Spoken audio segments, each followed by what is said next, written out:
What's up, y'all? So we're back with part 2 of my Gypsy journey, and this next space was honestly my favorite overall, all the places that I stayed. So when I first walked up to this bitch, it was giving me real Jeepers Creepers Chainsaw Massacre. Like, I just knew something was gonna come out and snatch me. But hey, that's why I was recording. So if something was to go down, boy oh boy, listen, I hope somebody would have got my phone and would have been able to see what happened to me. But anyways, once I got through the gates, they had it really lit up, so I was able to actually see everything. I finally made it to my RV.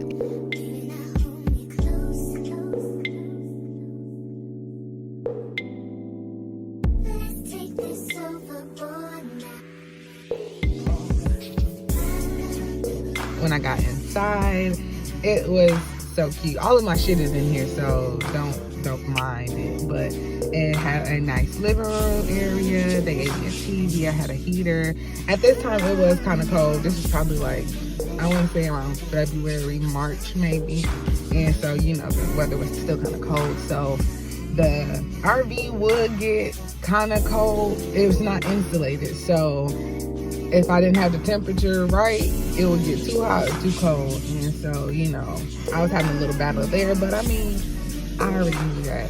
I go camping. I'm outside person, so I know how this shit goes. Bathroom was super tiny, but you know, your girl is small herself, so it wasn't too bad. It wasn't too bad. It actually, I was able to fit in there very perfectly. Anybody bigger than me and taller than me, I don't know. You know, you might got a little issue. And the bedroom, so cute. Just small enough for me.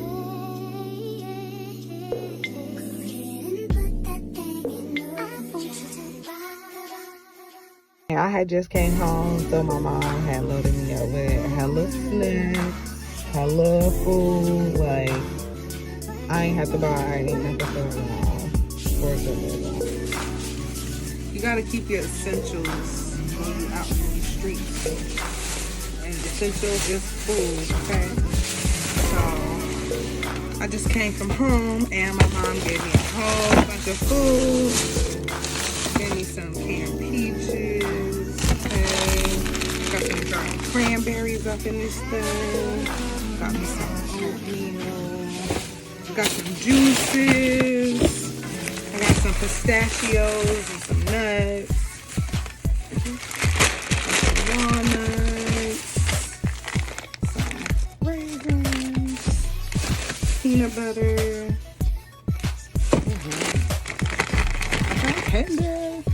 So the next morning, I actually got out and explored. When you walk out, there is chickens right in front of my RV. I don't know if I mentioned, but this is a flower farm. They had an entire field right behind me. The farmer that worked in the flower farm, he gave me a lot of knowledge about what he does and, you know, how he upkeeps the land. And he offered me an opportunity to come and actually help out whenever I wanted to. He gave me his number. He was so nice. The owners were so cool. They put the eggs from the chickens inside of our refrigerator with a note, you know, along with other snacks. But I thought that was a really cool aspect about them. They actually, you know, provided me with fresh eggs right from the flower farm.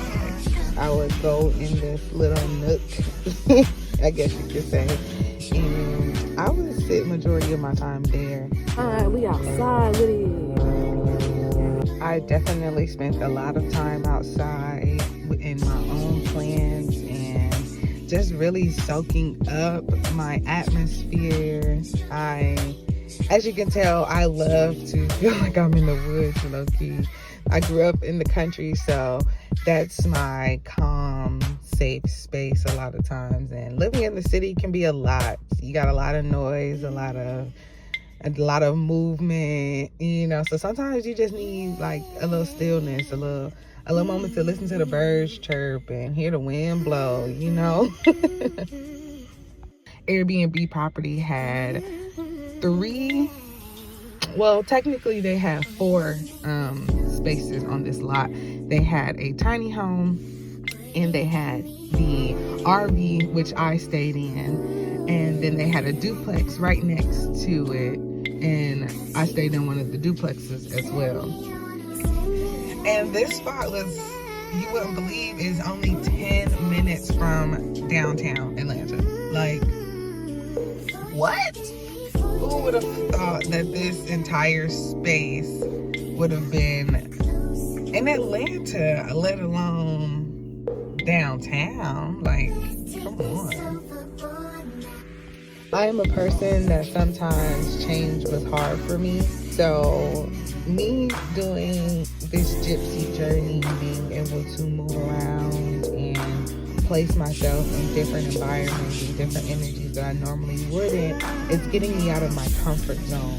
It's allowing me to be more vulnerable. It's allowing me to think more. It's allowing me to really just be one and present with myself and the things and actions and movements that's going on around me. It can get nerve-wracking at times because I'm by myself, and this is the first time that I've ever been by myself in this manner.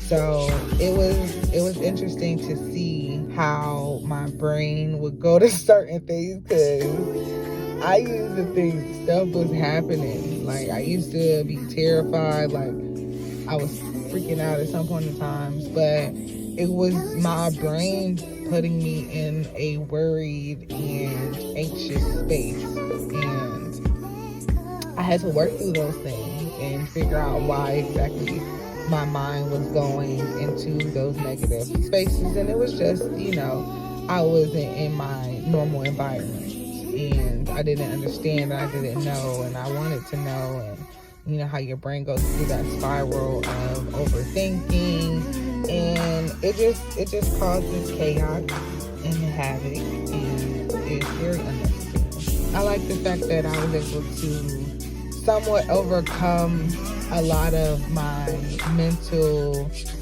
emotions during this gypsy journey. I would just be chilling, like go to work, come home, and roll me up and just be outside and writing and doing breath work and doing yoga and working out and just doing everything that made my body and my mind feel good. Like, and without any distractions, without any disruptions. Like, my phone stayed on D&D a lot. Like, when I tell you that's the best feature Apple ever put out was D&D, listen, if you know, you know. Hey, like I mentioned earlier, I also stayed at the duplex right next door, and the duplex was really cute. It was more of like a cottage style type duplex. When you go in, it looks like your basic normal home. It was just cute. I don't know how to really else to describe it, but it was really nice. The theme fit the home very nice. I still had access to the flower farm and the chicken coop, which was right next to the home. Overall, I give this place 100 out of 10. Like, for real, this was an experience that I know that my soul needed, because it didn't want to leave. Like, I felt so good and so at peace.